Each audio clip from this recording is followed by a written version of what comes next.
नमस्कार, आप देख रहे हैं एनडीटीवी राजस्थान। मैं हूं आपके साथ मनीष शर्मा। बुलेटिन में बात कर लेते हैं सबसे पहले जोधपुर की, जहां अनीता चौधरी की निर्मम हत्या का मामला।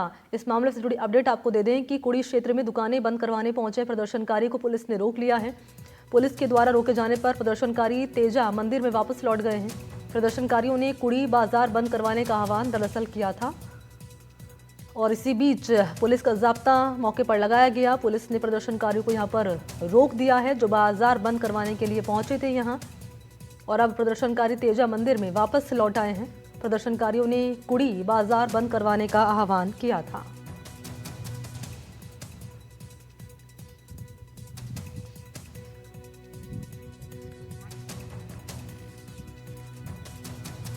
और इसी पर मेरे साथ ज्यादा जानकारी लिए अरुण हर्ष इस वक्त मौजूद हैं। अरुण, ये जो तस्वीरें हम देख पा रहे हैं, कुड़ी बाजार बंद करवाने के लिए पहुंचे प्रदर्शनकारी ने, पुलिस की टीम ने यहाँ पर रोक दिया है। बाजार बंद करवाने का इन्होंने आह्वान किया था।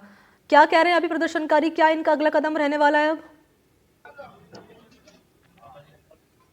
मणि, मैं बता दूं, अब से कुछ देर पहले जब ये बंद कराने दोबारा आया है, पहले पुलिस ने बंद करवा दिया था, लेकिन अब फिर ये शांतिपूर्ण अपील कर रहे हैं अनीता चौधरी हत्याकांड को लेकर। क्या अपील कर रहे हैं आप बाजार बंद कराने? हम देख रहे हैं 18 दिनों से अनीता की बॉडी पड़ी है, अभी तक कोई न्याय नहीं हुआ है।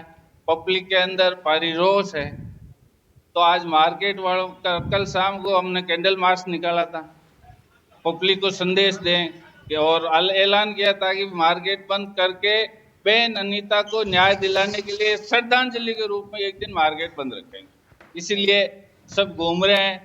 किसी भाई को पता नहीं है, मोबाइल नहीं देखा होगा, उसको हम शांतिपूर्ण बंद कर रहे हैं और बहन अनीता की न्याय की मांग कर रहे हैं। क्या मांग है आपकी?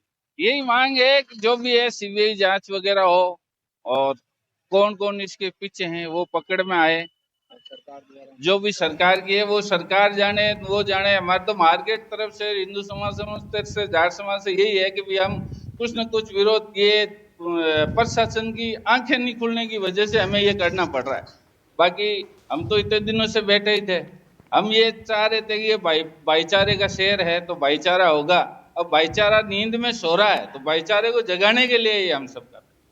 मणि, सबसे बड़ी बात यह है, 19वां दिन है अनीता चौधरी का शव का पोस्टमार्टम पुलिस ने भले ही करवा दिया हो, लेकिन परिजन अभी भी उस पोस्टमार्टम को लेकर संतुष्ट नहीं है। उन्होंने आज भी जिस तरह से आरोप लगाया, एनडीटीवी से बातचीत करते उन्होंने कहा कि जो पोस्टमार्टम होने के बाद भी फॉरेंसिक को जो है विसरा नहीं भेजा गया।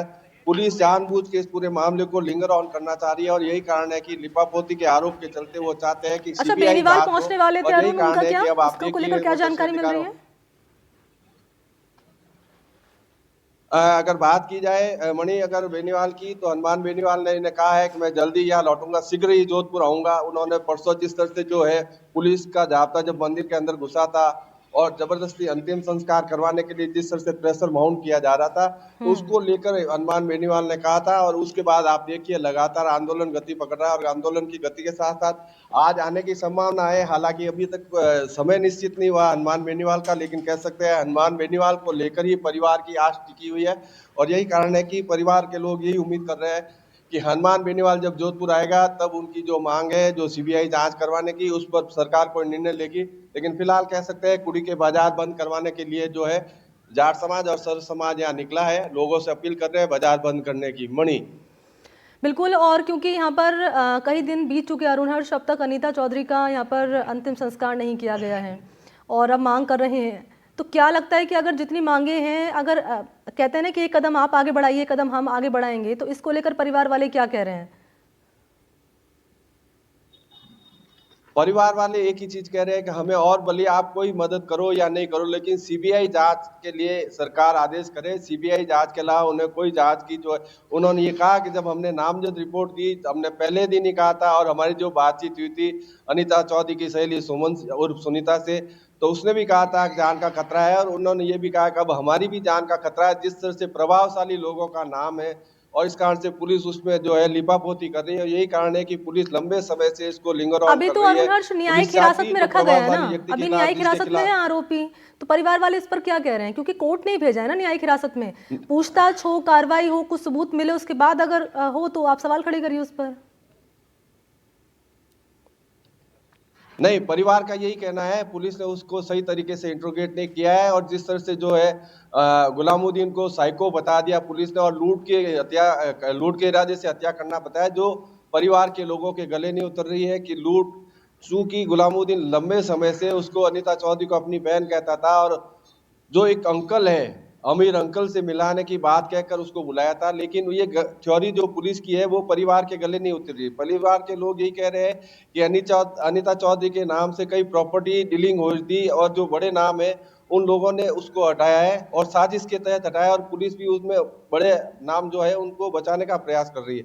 देखना यह है कि अब सीबीआई जांच के अलावा वो कोई जांच नहीं कर रहे हैं। वो कह रहे हैं सीबीआई जांच होगी तभी ये पूरे मामले का खुलासा हो पाएगा। देखना राज्य सरकार कब इस पर फैसला लेती है, लेकिन लगातार आप कह सकते हैं आज 19वां दिन है और 19वां दिन हो चुका है। अनीता चौधरी की जो है डेड बॉडी वो एम्स के मोर्च रूम में पड़ी है, लेकिन परिवार अभी भी अंतिम संस्कार करवाने के लिए एग्री नहीं है। परिवार ने ये कहा है पुलिस जबरदस्ती अंतिम संस्कार करती है तो उनका बेटा जो राहुल चौधरी है वो आत्मदाह कर लेगा और आत्मदाह करने के साथ साथ अगर बात की जाए जो राहुल चौधरी के पिता मनमोहन चौधरी, उन्होंने ये कहा है कि अगर मेरा बेटा नहीं रहा, मेरी पत्नी नहीं रही तो मैं भी आत्मदाह करूंगा। कह सकते हैं परिवार बड़ा असमंजस में है, इंसाफ के लिए लड़ाई लड़ रहा है। सीबीआई जांच के अलावा उन्हें दूसरी कोई जांच मंजूर नहीं है। और तो क्या इस मामले में सीबीआई की जांच कराई जाएगी, क्योंकि अभी तक सरकार को तो कोई रुख सामने अरुण हर्ष नहीं आया है। क्या रहेगा इस मामले में, ये रहेगा जानना महत्वपूर्ण। फिलहाल बहुत शुक्रिया आपका तमाम जानकारी के लिए अरुण।